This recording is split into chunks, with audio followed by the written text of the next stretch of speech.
Bismillahirrahmanirrahim. Assalamualaikum warahmatullahi wabarakatuh. Selamat pagi, siang, sore adik-adik semua. Kita sudah masuk ke materi keempat untuk praktikum biomedik 2, yaitu tentang pemeriksaan angka kuman alat makan metode plate. Nah, kenapa kok ini penting dilakukan? Nah, adik-adik, kesehatan masyarakat itu salah satunya mengkaji tentang atau mencegah jangan sampai terjadi suatu kejadian penyakit atau KLB yang bisa terjadi di masyarakat. Salah satunya adalah menjaga kebersihan dari alat makan yang ada di rumah makan ataupun di rumah tangga. Jadi kita laksanakan pemeriksaan angka kuman alat makan metode plate ini untuk mengetahui apakah piring, gelas, sendok yang kita gunakan untuk makan itu sudah memenuhi standar yang diberikan untuk kesehatan alat makan. Jadi di restoran itu alat makan itu adalah salah satu hal yang penting untuk dijaga kebersihannya. Nah, itulah yang menyebabkan bisa terjadinya penularan penyakit jika tidak dijaga kebersihannya. Piring misalnya, saya sakit, kemudian saya menggunakan piring, sendok, gelas di rumah makan, saya makan, kemudian alat makan itu tidak dibersihkan dengan baik dan benar, kemudian dipakai untuk makan si B. Ternyata penyakit yang ada di saya bisa menular ke si B. Itu sangat mungkin sekali terjadi. Nah, sehingga kita harus menjaga kebersihan dari alat makan. Nah, kalau kita bicara angka kuman, berarti adalah semua jenis mikroorganisme yang ada di situ. Kalau kita bicara bakteri, ya bakteri saja. Kalau kita bicara jamur, jamur saja. Kalau bicara E. coli, ya berarti spesies Escherichia coli. Kita bicara coliform adalah mikrobakteri yang termasuk di dalam keluarganya si coliform, itu bisa salmonella, shigella, E. coli itu bisa masuk ke dalamnya. Tapi kalau kita bicara angka kuman, nah angka kuman itu lebih general lagi. Angka kuman itu berarti semua jenis mikroorganisme yang ada di situ. Tidak hanya bakteri, bisa saja spora jamur atau yang lainnya. Ini adalah angka kuman, jadi lebih umum. Bisa nggak kita meneliti yang khusus? Bisa sekali, tetapi adik-adik dibekali untuk bisa memeriksa angka kuman, karena angka kuman ini yang dijadikan sebagai standar untuk kesehatan alat makan yang ada di rumah makan.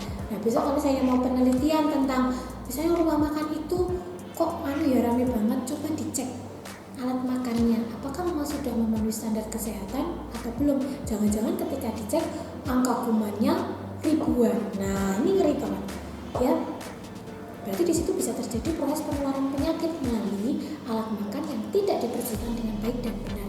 Sehingga teman-teman perlu mengetahui bagaimana caranya untuk mengukur atau memeriksa angka kuman alat makan dengan metode plate.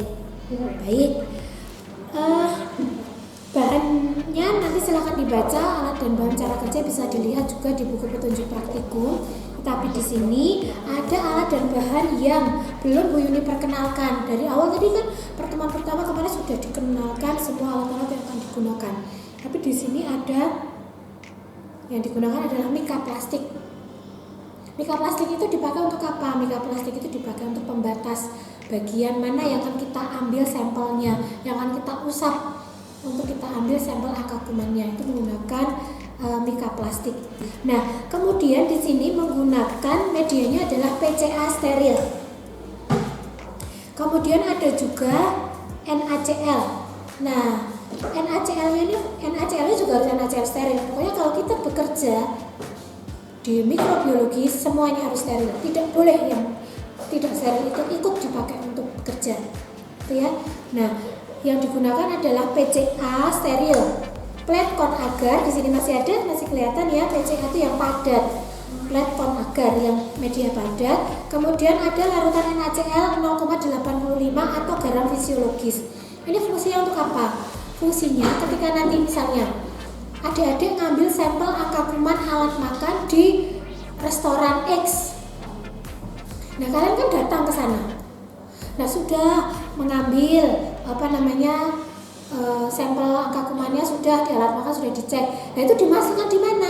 Dimasukkan ke dalam NaCl steril. Fungsinya adalah untuk menjaga agar bakterinya tetap hidup, agar kuman-kumannya tetap hidup dan juga menjaga dari kontaminasi mikroorganisme yang lain. Jadi gunakan NaCl steril atau garam fisiologis. Itu juga disterilisasi menggunakan autoklaf. Ya. Nah, oke.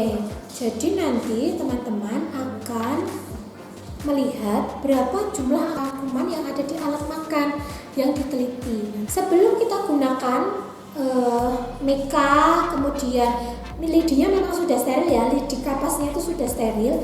Mika itu sebelum digunakan diusap dulu menggunakan alkohol 70%. Itu fungsinya adalah untuk mensterilisasikan mika, karena kalau mika dipanaskan dia akan leleh ya. Nah, sehingga digunakanlah alkohol 70% untuk mensterilisasi mika. Kemudian kalau sudah, nanti mika itu ditempelkan di alat makan yang akan diperiksa. Baru nanti mika yang berlubang itu diusap menggunakan lidi yang sudah steril, kapas lidi yang sudah steril. Nah, usapan yang dilakukan untuk mengambil sampel kuman tadi dilakukan dengan cara horizontal. Ini adalah lidi sterilnya ya. Secara horizontal, vertikal, kemudian diagonal. Nah, ini adalah mika. Mika ini sudah dilubangi ya, kotak begitu. Ukurannya ada di buku petunjuk praktikum. Ini sebelum digunakan harus itu sudah ada di praktikum. Ya, misalnya ini ya sudah disterilisasi. Anggaplah ini sudah steril. Terus begini. Terus ini kapas lidi sterilnya dioleskan horizontal, vertikal, diagonal. Kemudian kalau sudah, masukkan kapas lidi sterilnya di NaCl steril. Nah, seperti itu caranya untuk mengambil sampel angka kuman alat makan metode plate. Nah, kalau sudah dapat lidi sterilnya ini sudah dimasukkan ke dalam NaCl steril, dibawa ke lab. Ya, jangan makan dulu, dibawa dulu ke lab. Nah, dibawa ke lab, kemudian nanti kita akan membuat ini pemeriksaan jumlah kuman. Caranya, siapkan petri dish, lampu spiritus, spidol, label. Nah, ini nanti teman-teman bisa melihat cara kerja ini di bagian video tutorial praktikumnya, ya. Oke. Nah, kalau sudah semuanya, nanti teman-teman akan mengisikan jumlah koloni dari setiap petri yang sudah kalian inokulasi dengan kuman yang ada dari alat makan yang kalian swab tadi. Nah, gitu ya. Rumus juga sudah ada di buku petunjuk praktikum. Oke, baik adik-adik. Jadi setelah kita melaksanakan praktik pengambilan sampel alat makan ya, sampel angka kuman alat makan dengan metode plate, maka kita harus menghitung angka kumannya. Nah, itu bagaimana? Berarti kita harus tanam dulu. Kumannya itu ditanamkan pada media yang sudah ada di lab. Nah, itu nanti akan dijelaskan lebih rinci pada bagian video tutorial praktikumnya. Nah, lalu dari hasil tersebut apa yang harus kalian tuliskan? Nanti kalian harus tuliskan berapa jumlah koloni yang ada di dalam setiap plate yang kalian sudah tanami dengan angka kuman tersebut. Jadi nanti kalian bisa melihat apakah dalam alat makan tersebut angka kumannya memenuhi standar atau tidak memenuhi standar. Nah, itu nanti yang harus dimasukkan di dalam bagian hasil dan pembahasan. Untuk pembahasan juga harus ditambahkan fungsi dari penghitungan angka kuman itu apa saja. Yang kedua, fungsi dari segala proses yang dilakukan dalam perhitungan angka kuman dan fungsi dari setiap reagen yang digunakan. Tadi misalnya NaCl untuk apa? Ya, kemudian hasil dari praktikum yang dilakukan sesuai dengan teori atau tidak, dan peraturan tentang angka kuman. Nanti silahkan dicari peraturan tentang angka kuman, peraturan seperti peraturan Menteri Kesehatan tentang syarat minimal atau syarat untuk angka kuman pada alat makan itu sudah ada. Silahkan nanti dicek, disesuaikan, dibahas hasilnya itu memenuhi standar atau tidak. Kalau tidak memenuhi standar, silahkan dianalisis apa saja yang bisa mempengaruhi. Kalau misalnya sesuai dengan peraturan yang ditetapkan, apa saja yang mempengaruhi, apa saja yang mempengaruhi yang bisa terjadi. Nah, dalam proses penanaman kuman yang ada di lab. Nah, itu teman-teman juga harus perhatikan faktor-faktor yang mempengaruhi perkembangbiakan mikroorganisme. Itu harus dibahas juga. Kok bisa dari yang kita ambil di lokasi pengambilan di rumah makan itu kita cuma ngambil 1 piring saja, tetapi ketika ditanam di lab kok hasilnya bisa banyak. Nah, apa saja yang mempengaruhi pertumbuhan mikroorganisme? Itu silakan dituliskan. Pertumbuhan mikroorganisme itu ada fasenya, ada lag fase, logaritma, kemudian fase stasioner, kemudian fase kematian. Silakan itu nanti dimasukkan di dalam pembahasan sehingga pembahasan kamu nanti bisa menjadi pembahasan yang komprehensif. Ini bisa tumbuh bakterinya karena apa? Faktor-faktor yang pengaruhnya apa? Kemudian grafik pertumbuhan mikroorganisme itu seperti apa? Kenapa dari sedikit bisa jadi banyak? Kemudian dibahas hasilnya. Kenapa kok hasilnya bisa begini? Sesuai nggak dengan peraturan yang ditetapkan? Kalau tidak sesuai, kenapa? Kalau sesuai, kenapa alasannya? Apa sebabnya?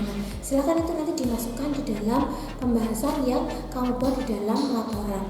Dan jangan lupa diperhatikan lagi bagaimana nanti di video tutorial praktikumnya itu bagaimana cara dia melakukan perhitungan angka kuman, kok bisa diperoleh pengejaran sekian itu bagaimana, dari mana, dan apa saja yang digunakan itu harus dimasukkan di dalam hasil dan pembahasan. Oke adik-adik, begitu untuk praktikum acara keempat, pemeriksaan angka kuman alat makan metode plate. Jangan lupa belajar untuk pertemuan selanjutnya yaitu pemeriksaan angka kuman udara, dan laporan harus dikumpulkan 1 hari sebelum acara praktikum minggu depan dimulai. Oke, kemudian adik-adik semua saya minta untuk tetap menjaga protokol COVID dan juga tetap menjaga kesehatan. Demikian Bu Yuni akhiri. Assalamualaikum warahmatullahi wabarakatuh.